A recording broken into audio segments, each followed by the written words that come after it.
태풍 14호 찬투가 남태평양에서 발생하여 필리핀을 거쳐 제주도 방향으로 북상한다고 하는 소식을 들었습니다. 인천공항에서 비행기를 타고 남서쪽으로 5시간 정도 가면 필리핀 마닐라 공항이 나옵니다.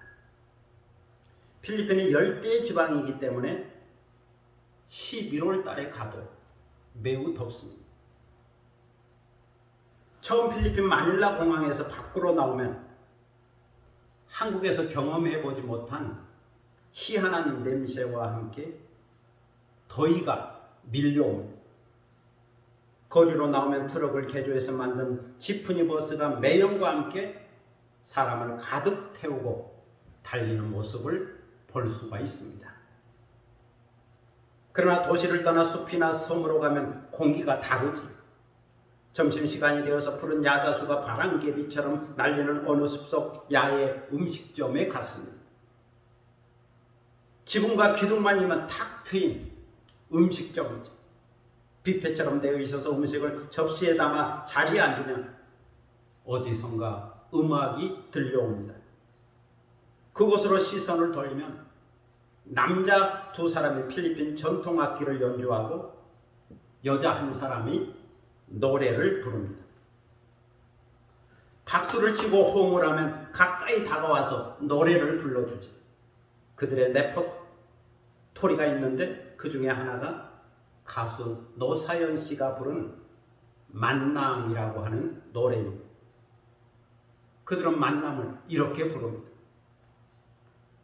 우리 만남은 우연이 아니야. 그것은 우리의 바람이었어.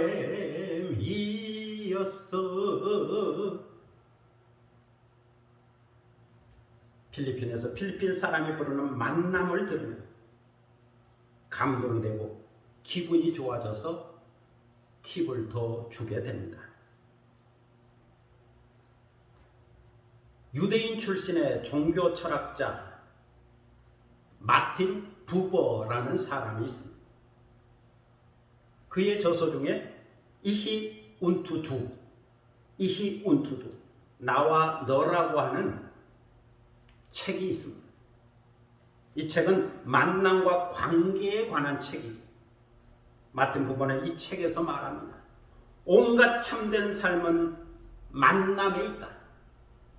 나와 너라고 하는 관계 속에 존재의 의미가 있다. 그러면서 마틴 부버는 2 종류의 만남이 있다라고 말합니다. 하나는 나와 너의 만남입니다. 이히 운투두. 나와 너라고 하는 인격과 인격의 만남입니다. 내가 있어서 내가 있고 내가 살아서 나도 산다고 하는 거죠. 상대방을 존중함으로써 나도 존중받는 관계입니다. 이것은 누구든지 하나님의 형상으로 지음받았다는 것을 전제하죠. 그러므로 사람은 인격적 관계 속에서, 대화적 관계 속에서 만날 때 삶의 의미가 있다는 겁니다. 다른 하나는 나와 그것의 만남입니다. 이것은 이히 운투 에스입니다. 나와 그것은 비인격적인 만남을 말합니다. 이것은 어떤 물질과의 만남입니다. 어떤 대상을 만날 때 이용하고 소유하기 위하여 만나는 것을 말합니다. 대화적 관계가 없는 만남이죠. 이것은 상대방을 물질로 보는 것이고 동물로 보는 겁니다. 그래서 너를 죽여야 내가 살고 너를 밟아야 내가 올라간다고 말합니다. 여기는 양육강식과 적자 생존의 법칙이 존재합니다. 양육강식이란 약자는 강자의 먹이가 된다는 말이죠. 적자 생존이나 생물의 생존 경쟁의 결과 환경에 적응하는 것만 살아남고 그렇지 못한 것은 도태된다는 말입니다. 이것을 뒷받침하는 사상은 다윗의 진화론과 마르크스의 유물사관입니다. 여기서 공산주의가 나왔습니다. 이처럼 공산주의 인간 이해는 철저하게 인간을 동물로 보고 물질로 보는 거죠. 그래서 공산주의는 사람 죽이는 것을 쉽게 생각합니다. 계급투쟁을 통하여 상대방을 죽여야 내가 산다고 말하죠. 살아남아야 강자요, 또 약자는 강자의 먹잇감이라고 생각합니다. 인간 세계를 동물이 사는 밀림으로 보고 정글로 보는 겁니다. 마틴 후보는 두 종류의 만남, 두 종류의 관계, 두 종류의 세계관이 존재한다고 말합니다. 그렇다면 어떤 만남, 어떤 관계, 어떤 세계관을 선택하며 살아야 할까요? 마틴 후보는 나와 너라고 하는 인격과 인격의 만남을 선택할 때에 인간은 비로소 의미가 있고 가치가 있고 보람이 있는 삶을 살 수 있다고 말합니다. 행복한 존재가 될 수 있다라고 말합니다. 그러므로 누구를 만나느냐 하는 것은 매우 중요한 문제입니다. 그런데 우리 인생에 영향을 미치는 중요한 만남이 있는 거죠.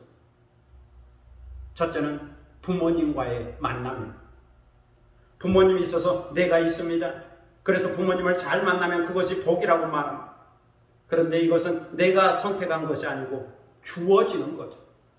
주어지는 복입니다. 둘째는 선생님과의 만남입니다. 학교에 들어가면 선생님을 만나게 되죠. 초등학교에서도 만나고 중학교에서도 만나게 됩니다. 여러분이 중학교 다니는 이 시절에 단 한 사람 선생님을 잘 만나면 여러분의 인생이 변화됩니다. 훌륭한 선생님 만나는 것이 복입니다. 셋째는 배우자와의 만남. 내가 장성하여 사랑하는 사람을 만나게 됩니다. 옛날에는 부모님이 대신 선택을 해주면 만났습니다. 그런데 오늘날은 내가 직접 선택하기도 하고 누군가의 소개로 인하여 만나는 경우도 있죠. 그렇게 만나고 선택하고 결혼을 합니다. 그렇게 사랑하면서 가정을 이루어 인생을 함께 살아갑니다. 이처럼 인생은 누구와 함께 동행하느냐, 여기에 행복도 있고 불행도 있습니다.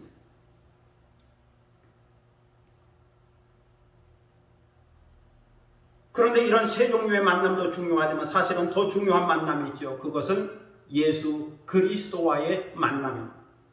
예수 그리스도와의 인격적으로 잘 만나면 우리 인생은 변화되고 복 있는 인생이 됩니다.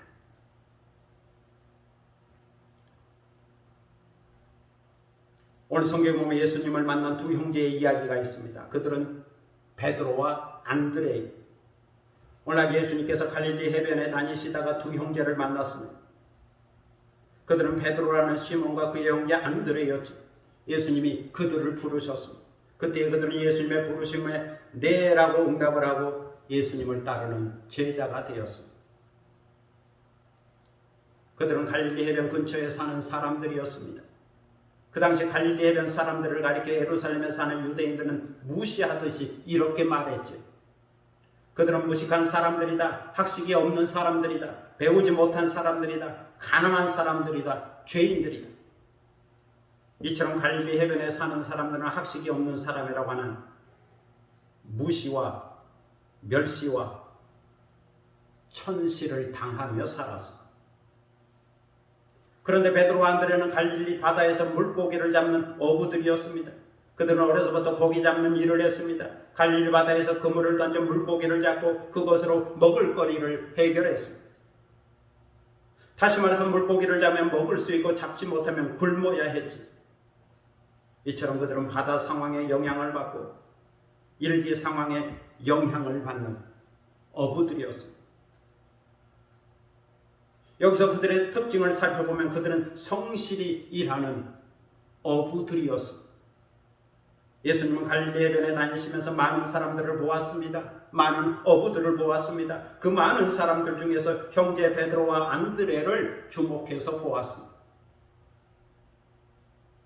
그런데 그들은 싸우지 않고 바다에 열심히 그물을 던지고 있었습니다. 성실히 그들의 일을 하고 있었습니다. 집중해서 일을 하고 있었습니다. 그렇게 열심히 일하는 모습이 인상적이었습니다. 이렇게 열심히 일하는 어부 형제들을 예수님이 부르신 것. 나를 따라오라. 내가 너희를 사람 낚는 어부가 되게 하리라. 나를 따라오라. 내가 너희를 사람 낚는 어부가 되게 하리라. 예수님이 그들을 제자로 부르셨습니다. 나를 따라오라고, 내가 너희로 사람을 낚는 어부가 되게 할 것이라고 말씀해 주셨죠. 그러자 그들이 그물을 버려두고 예수님을 따라갔습니다. 예수님의 부르심에 믿음으로 응답을 하고 순종을 하게 된 겁니다. 누가복음 5장에 보면 이 상황을 좀 더 자세히 이야기하고 있습니다. 예수님은 밤새도록 고기 잡지 못한 베드로의 배에 오르시고 무리들에게 말씀을 가르치셨습니다. 그러면 예수님은 베드로에게 깊은 데로 가서 그물을 내려 고기를 잡으라고 말씀하셨죠. 그때 베드로는 어부로서 수영하기 어려웠지만 주님께서 말씀하셨기에 말씀에 의지하여 그물을 내렸습니다. 자기는 물고기 잡는 것이 직업이고 전문가. 사실 예수님은 목수의 아들, 목수일이 전문가죠. 그래서 베드로가 예수님의 말씀을 수용하기 어려웠지만 예수님이 말씀하셨기 때문에 순종해서 그물을 내렸습니다. 깊은 데로 가서 그물을 내렸습니다. 그 결과 그물이 찢어질 정도로 많은 물고기를 잡게 되었죠. 이 사건을 베드로와 안드레가 보고 깜짝 놀랐습니다. 이러한 사건이 있은 후에 예수님께서 부르자 그들이 모든 것을 버려두고 예수님을 따르게 된 겁니다. 그래서 그들은 3년 동안 예수님으로부터 제자 훈련을 받았습니다. 예수님이 십자가에 달리시고 3일 만에 다시 살아나셨고 승천하셨지요. 그 후 오순절 날에 성령이 임할 때 그들은 성령의 충만함을 받고 사도가 되었습니다.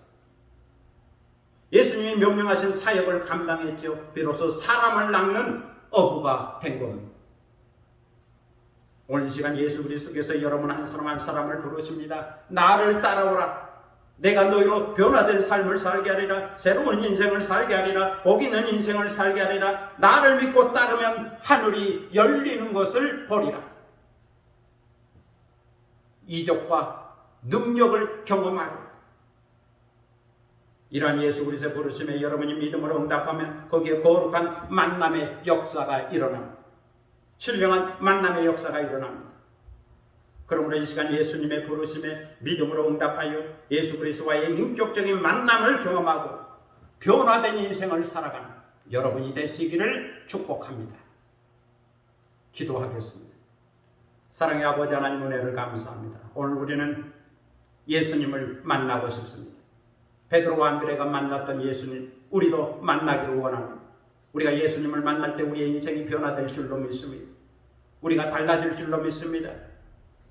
새로운 삶을 살게 될 줄로 믿습니다. 복 있는 인생이 될 줄로 믿습니다.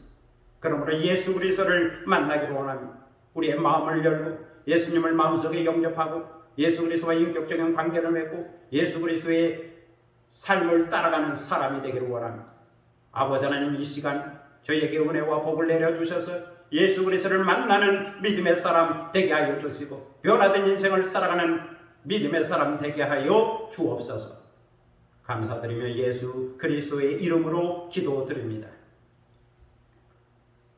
지금은 주 예수 그리스도의 무한하신 은혜와 아버지 하나님의 극진하신 사랑과 성령의 감동과 교통하심과 충만케 하시니 예수 그리스도와의 인격적인 만남을 통하여 변화된 인생을 살아가기 원하는 사랑하는 모든 우리 학생들 머리 위에와 그리고 지도하고 가르치는 선생님들 머리 위에 지금부터 영원토록 함께 하시기를 간절히 축원하옵나이다. 아멘.